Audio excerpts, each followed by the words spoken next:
بسم اللہ الرحمن الرحیم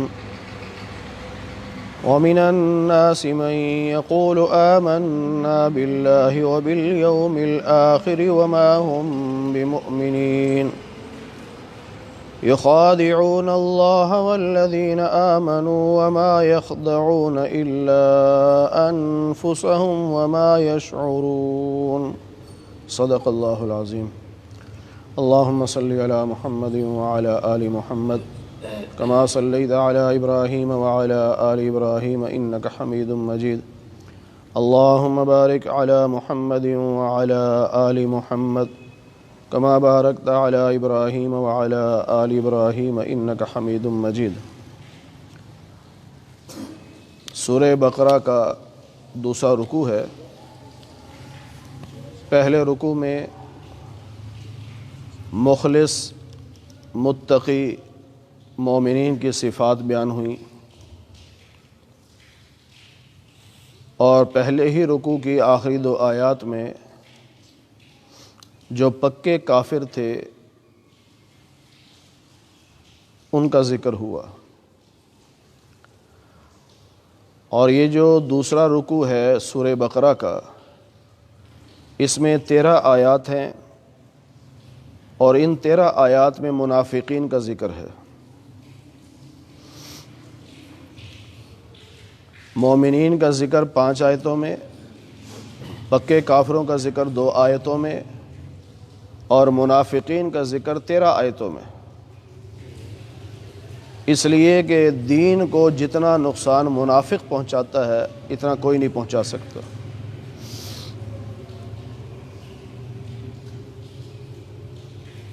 کھلا دشمن، اس سے انسان بچ جاتا ہے، لیکن جو چھپا ہوا دشمن ہو، آپ سے دوستی کا اظہار کرے اور اندر سے دشمن ہو، وہ زیادہ خطرناک ہوتا ہے۔ اس لیے اللہ تعالیٰ نے یہاں منافقین کا ذکر کثرت کے ساتھ کیا، زیادہ کیا، اور ان کی باتیں کھول کے بتائیں۔ پھر یہاں یہ بات بھی ذہن نشین کر لیجئے کہ ایک علی الاعلان کافر ہے اور ایک خفیہ کافر ہے جسے منافق یا زندیق کہتے ہیں۔ دونوں کے ساتھ جہاد کا حکم ہے۔ یا ایھا النبی جاہد الکفار والمنافقین، دونوں کے ساتھ جہاد کا حکم، لیکن دونوں کے ساتھ جہاد کا حکم کس طرح ہے؟ ہم آیت تو پڑھ لیتے ہیں، لیکن اس آیت کی تشریح احادیث سے ہم نہیں پڑھتے۔ کافر کے خلاف جو جہاد ہے وہ مسلح جہاد ہے، اور منافق کے خلاف جو جہاد ہے وہ جہاد باللسان ہے، وہ زبان کے ساتھ جہاد ہے۔ ہم لوگ منافق کے خلاف بھی مسلح جہاد شروع کر دیتے ہیں، جس کا امت مسلمہ کو نقصان ہوتا ہے۔ نبی کے زمانے کے جو منافق ہیں ان سے زیادہ خطرناک منافق کائنات تک نہیں آ سکتے۔ عبداللہ بن ابی جو منافقین کا سردار، ہر وقت اللہ کے نبی صلی اللہ علیہ وسلم کو نقصان پہنچانے کی کوشش کرتا،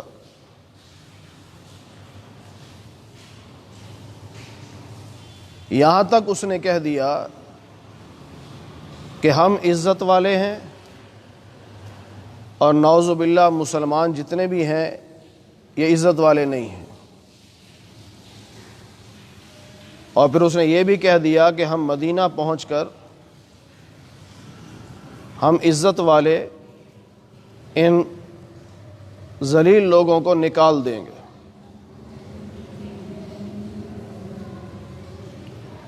جب اللہ کے نبی صلی اللہ علیہ وسلم تک یہ بات پہنچی تو آپ کو بہت صدمہ ہوا۔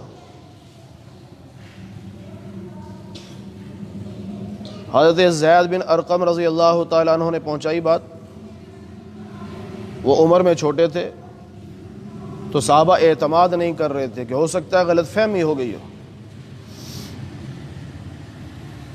اور عبداللہ بن ابی جیسے منافق نے اللہ کے نام کی قسم کھا لی کہ میں نے تو کہا ہی نہیں۔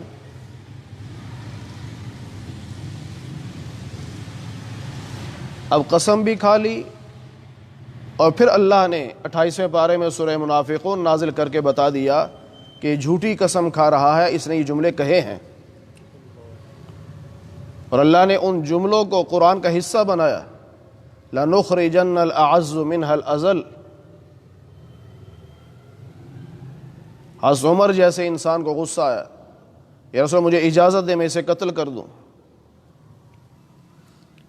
عبداللہ بن ابی منافق کا بیٹا، ان کا نام بھی عبداللہ، مخلص صحابی، انہوں نے کہا یا رسول اللہ صلی اللہ علیہ وسلم اگر قتل کرنا ہے تو مجھے اجازت دیں، میں اپنے باپ کو قتل کروں۔ اللہ کے نبی نے کیا فرمایا؟ منافق کو قتل نہیں کرنا۔ کیوں؟ باہر کی دنیا تو یہی سمجھتی ہے نا کہ مسلمان ہیں، وہ تو ہمیں پتہ ہے کہ منافق ہے۔ تو اللہ کے نبی صلی اللہ علیہ وسلم کا جملہ یہ تھا کہ عمر، لوگوں میں یہ خبر مشہور ہو جائے گی کہ محمد صلی اللہ علیہ وسلم اپنے ہی ساتھیوں کو قتل کروا دیتے ہیں، اپنے ہی ساتھیوں کو قتل کروا دیتے ہیں۔ یہ ہمارے لیے سبق ہے۔ منافقین کے خلاف جہاد ہے، لیکن جہاد باللسان ہے، جہاد بالسیف نہیں ہے۔ مسلح جہاد منافق کے خلاف نہیں ہے۔ اللہ فرماتے ہیں کچھ لوگ ایسے بھی ہیں جو زبان سے کہتے ہیں کہ آمنا باللہ وبالیوم الآخر، ہم اللہ پر ایمان لائے، آخرت پر ایمان لائے، حقیقت میں وہ ایمان نہیں لائے۔ یہ جو کلمہ پڑھتے ہیں یہ اللہ کو، اللہ کے رسول کو دھوکہ دینا چاہتے ہیں۔ اللہ کو دھوکہ دینے کا مطلب اللہ کے رسول کو دھوکہ دینا چاہتے ہیں، اور ایمان والوں کو دھوکہ دینا چاہتے ہیں۔ اللہ فرماتے ہیں یہ لوگ اپنے آپ کو دھوکہ دے رہے ہیں اور انہیں شعور نہیں ہے۔ یہاں سے ایک بات تو یہ پتہ چلی کہ جو منافقت کر کے کسی کو دھوکہ دینا چاہتا ہے، دراصل وہ اپنے آپ کو دھوکہ دے رہا ہے۔ یہ قرآن ہمارے لیے اترا ہے نا کہ سبق حاصل کرو۔ اب صرف یہ تو نہیں ہے کہ جی ٹھیک ہے منافق ایسے کرتے ہیں جی، اور بھائی جو آتے منافقین کی ہیں وہ ہم میں تو نہیں ہونی چاہیے۔ پھر تو منافقین جو کسی کو دھوکہ دینا چاہتا ہے، دراصل وہ اپنے آپ کو دھوکہ دیتا ہے۔ بڑا پیارا کسی نے جملہ کہا کہ جو کسی کو دھوکہ دیتا ہے تو وہ سمجھتا ہے بڑا بے وقوف ہے، مجھ سے دھوکہ کھا گیا۔ ان کا بے وقوف نہیں ہے، کتنا اسے تجھ پر اعتماد تھا کہ وہ تیرے اعتماد پر وہ دھوکہ کھا گیا، اور تو نے ہمیشہ کے لیے اس کا اعتماد ختم کر لیا ہے۔ پھر اللہ فرماتے ہیں فی قلوبہم مرض، جن کے دلوں میں بیماری ہے، یعنی منافقت، اللہ ان کی منافقت کو بڑھاتا رہتا ہے۔ وقت کے حساب سے منافقت بڑھتی ہے۔ مثلا آج کوئی منافق بنا ہے تو آج اس کی پوزیشن اور ہے، اگلے دن اور ہے، اگلے دن اور ہے، اگلے دن اور ہے۔ زمانے کے لحاظ سے منافقت بڑھتی جا رہی، اور وحی کے لحاظ سے بھی، کیونکہ اس نے آج اگر ایک آیت کا انکار کیا تو ایک آیت کا وہ منافق ہے، کل کو ایک اور آیت کا انکار کر دیا تو اس کی منافقت اور بڑھ گئی۔ تو یوں منافقت بڑھتی رہتی ہے، اور اللہ ان کو دردناک عذاب دے گا، کیونکہ یہ جھوٹ بولتے تھے، زبان سے کلمہ پڑھتے تھے، اندر سے کلمہ نہیں پڑھا، اندر سے یہ کافر تھے۔ تو اس جھوٹ کی وجہ سے انہیں جہنم میں پھینکا جائے گا، اور جہنم میں بھی اللہ فرماتے ہیں ان المنافقین فی الدرک الاسفل من النار، جہنم کے سب سے نچلے طبقے میں ان کو پھینکا جائے گا، کیونکہ یہ منافق ہیں، اسلام کے نام پر مسلمانوں کو دھوکہ دیتے ہیں۔ اللہ فرماتے ہیں منافقین کے حالات دیکھو، جب ان سے آپ بات کریں گے نا کہ یار کیسے آدمی ہو تم، فساد کرتے ہو، تو کہیں گے ہم تو فساد نہیں کرتے۔ انما نحن مصلحون، ہم تو مصلح ہیں، ہم تو اصلاح کرنے والے ہیں۔ اللہ فرماتے کیسے بے وقوف لوگ ہیں، کرتے فساد ہیں اور اس فساد کو اصلاح کہتے ہیں۔ جس طرح امریکہ پوری دنیا میں دہشت گردی خود کرتا ہے اور اسے امن قرار دیتا ہے، جس طرح بعض لوگ انبیاء اور اولیاء کی گستاخی کرتے ہیں اور اس کو توحید قرار دیتے ہیں، بدعات پر عمل کرتے ہیں اور اسے سنت قرار دیتے ہیں، تو اللہ فرما رہے عجیب ہیں یہ منافق لوگ بھی، کرتے فساد ہیں اور اسے اصلاح قرار دیتے ہیں۔ اب یہاں ایک چیز اور جو سمجھ میں آتی ہے، مصلح، منافق کبھی مصلح نہیں ہو سکتا، منافق کبھی مصلح نہیں ہو سکتا۔ مرزا قادیانی نے سب سے پہلے یہ دعویٰ کیا تھا میں مصلح ہوں، پھر آگے بڑھا میں مجتہد ہوں، پھر میں مسیح موعود ہوں، پھر میں عیسیٰ ہوں، پھر میں محمد ہوں، نعوذ باللہ پتہ نہیں کہاں سے کہاں چلا گیا۔ یہ جملہ یاد رکھیے گا، جو منافق ہوگا مصلح نہیں ہو سکتا۔ اب اس دور میں ہم کسی کو نہیں کہہ سکتے کہ تو منافق ہے، ہمیں اجازت نہیں۔ ہاں اتنا ہے کہ اللہ کے نبی صلی اللہ علیہ وسلم نے نشانیاں بتائی ہیں کہ یہ چیزیں منافقت کی نشانیاں ہیں، جھوٹ بولنا، امانت میں خیانت کرنا، وعدہ خلافی کرنا، یہ منافقت کی نشانیاں ہیں۔ اب اگر یہ نشانیاں پائی جاتی ہوں، تینوں پائی جاتی ہیں تو بڑا منافق ہے، دو پائی جاتی ہیں تو کم درجے کا ہے، ایک پائی جاتی ہے تو اس سے کم درجے کا ہے۔ ہم یوں کہہ سکتے ہیں کہ اس انسان کے اندر منافقت والی نشانیاں ہیں، مطلقاً ہم نہیں کہہ سکتے کہ منافق ہے، یوں کہہ سکتے ہیں کہ اس کے اندر منافقت والی نشانیاں ہیں۔ اب یہیں سے ہمیں اندازہ لگانا چاہیے کہ جو لوگ امت کے مصلح بنے پھرتے ہیں اور پھر جھوٹ بولتے ہیں وہ مصلح نہیں ہو سکتے۔ اپنے آپ کو مصلح سمجھیں اور پھر وعدہ خلافی کریں، وہ مصلح نہیں ہو سکتا۔ امت کے سامنے اپنے آپ کو مصلح بنا کر پیش کرے اور امانت میں خیانت کرتا ہو، وہ مصلح نہیں ہو سکتا۔ تو مصلح آدمی کے لیے ضروری ہے کہ وہ جھوٹ سے بچتا ہو، خیانت سے بچتا ہو، وعدہ خلافی سے بچتا ہو، تبھی تو مصلح ہوگا۔ پھر اللہ فرماتے ہیں کہ جب ان سے یوں کہا جاتا ہے آمنو کما آمن الناس، ایسے ایمان لاؤ جیسے صحابہ ایمان لائے، منافقین کو کہا جا رہا ہے تمہارا ایمان وہ دکھاوے کا ایمان ہے، ایسا ایمان نہیں، صحابہ جیسا ایمان لاؤ جو مخلص صحابی ہیں۔ تو جب ان سے کہا جاتا صحابہ جیسا ایمان لاؤ تو کہتے انؤمن کما آمن السفہاء، کیا ہم ایسے ایمان لائیں جیسے یہ بے وقوف ایمان لائے؟ صحابہ کو بے وقوف کہا، اور جواب میں اللہ یہ بھی تو کہہ سکتے تھے کہ صحابہ کو بے وقوف کہنے والے کافر ہیں، مشرک ہیں، جاہل ہیں، بے ادب ہیں، لیکن نہیں، اللہ نے ایک اصول دیا ہے، الا انہم ہم السفہاء، جو صحابہ کو بے وقوف کہتا ہے وہ خود بے وقوف ہے۔ اللہ نے ایک اصول دے دیا، اس اصول کو سمجھنا ہے اور بہت سارے آپ کے اشکالات دور ہو جائیں گے۔ جو ذہنوں میں وسوسے آتے ہیں نا علماء کے بارے میں، بہت سارے وسوسے دور ہو جائیں گے اگر یہ اصول آپ سمجھ گئے تو۔ اللہ نے کیا اصول دیا کہ جو جیسا فتویٰ صحابہ پر لگائے گا وہ فتویٰ پلٹ کر اس پہ آئے گا۔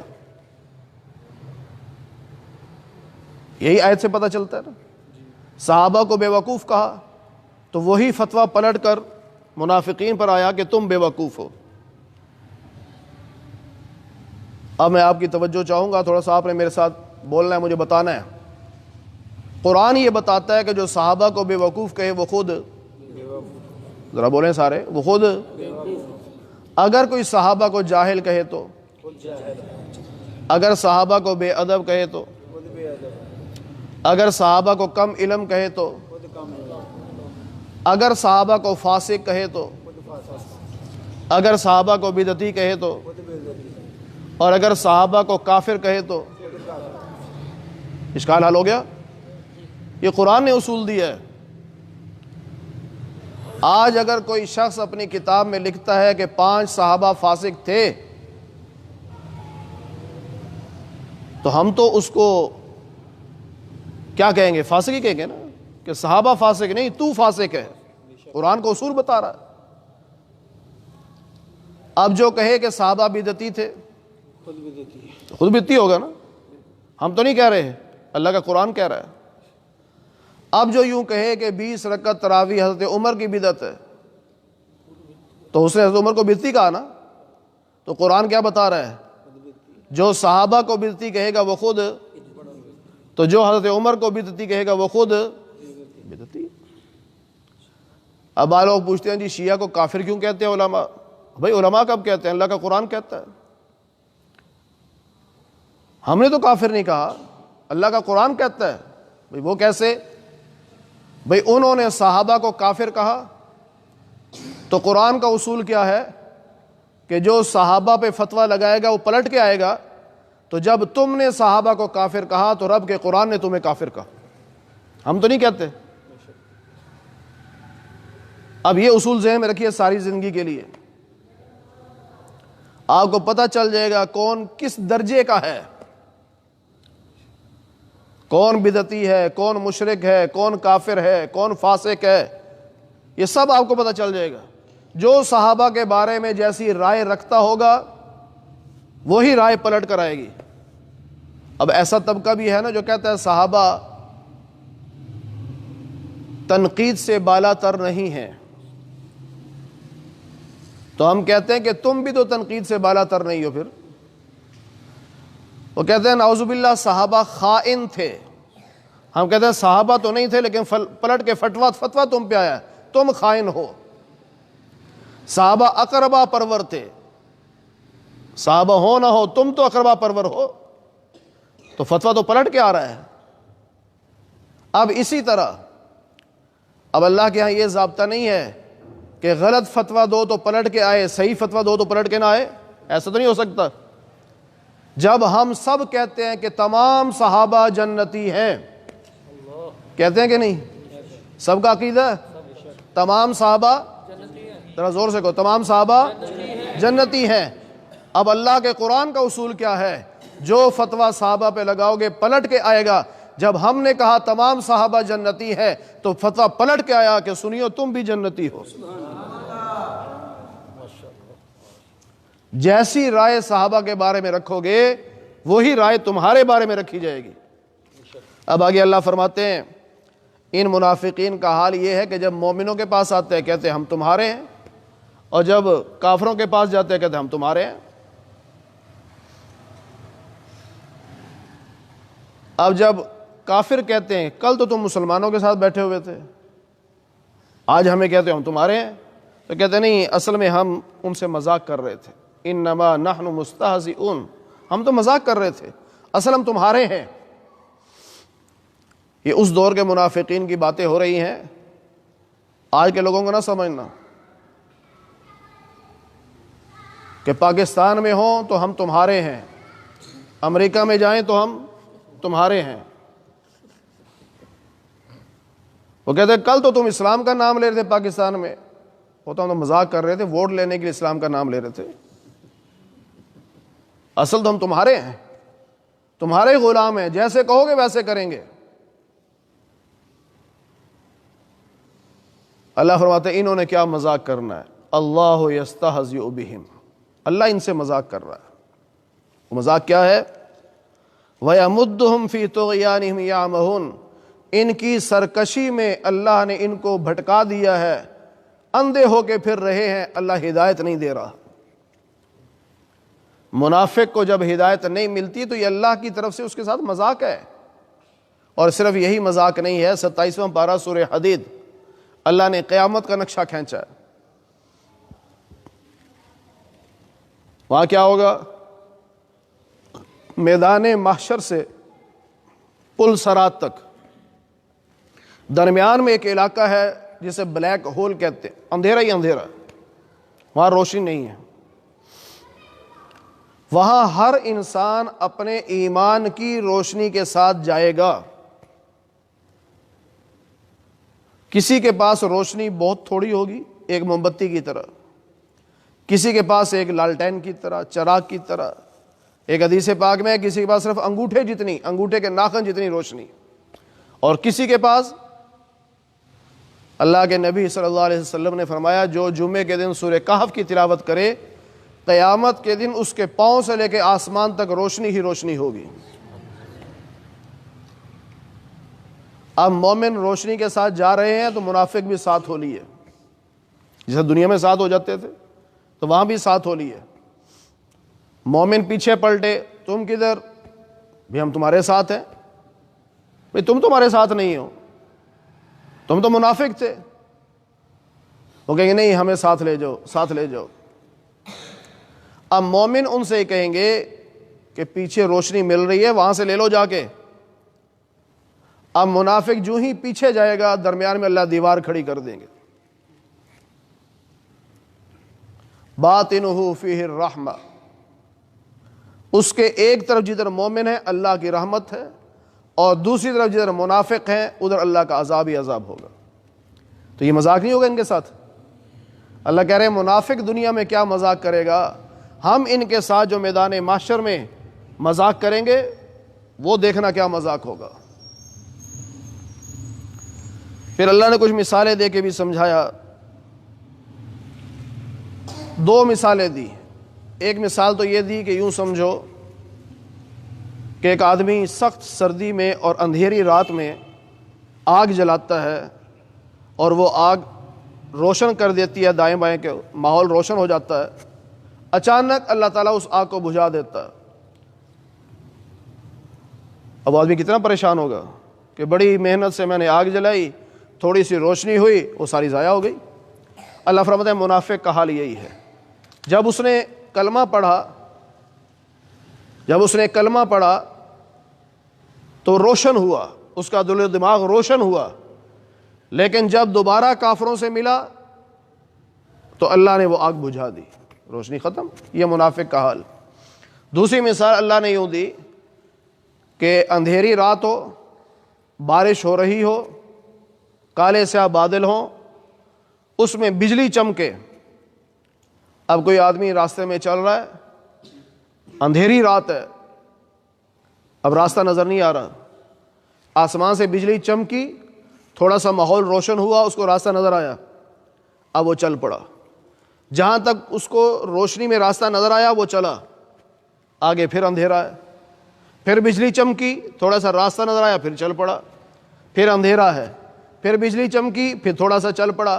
فرمایا منافق جب مومنوں کے پاس آتا ہے تو سمجھو جیسے بجلی چمکی، تھوڑا سا راستہ نظر آیا تو چل پڑا، جب کافروں کے پاس جاتا ہے تو سمجھو جیسے اندھیرے میں کھڑا ہے۔ تو اس لیے ان آیات میں جو سمجھایا گیا وہ یہ ہے کہ منافق نہ بنو، مخلص بنو۔ منافق اللہ کو پسند نہیں ہے، نہ اللہ کے رسول کو پسند، نہ اللہ کو پسند۔ مخلص مومن بننا چاہیے۔ امیر شریعت اولیاء شاہ بخاری رحمۃ اللہ علیہ فرمایا کرتے تھے آج کل کا تو کافر بھی منافق ہے۔ فرماتے ہیں اس دور کے کم از کم کافر تو سچے تھے، منافقت نہیں کرتے تھے۔ مسلمان بھی سچا تھا اور کافر بھی سچا تھا، لیکن آج مسلمان بھی منافقت کر رہا ہے، کافر بھی منافقت کر رہا ہے۔ اور ہماری تمنائیں اور امیدیں ہوتی ہیں اللہ کی رحمت برسے، برکتیں ہو جائیں، یہ ہو جائے، وہ ہو جائے، اور بھائی ہمیں چاہیے کہ ہم منافقت کو چھوڑیں۔ زبان سے ہم سب نے کہا لا الہ الا اللہ، اللہ آپ کا حکم مانیں گے۔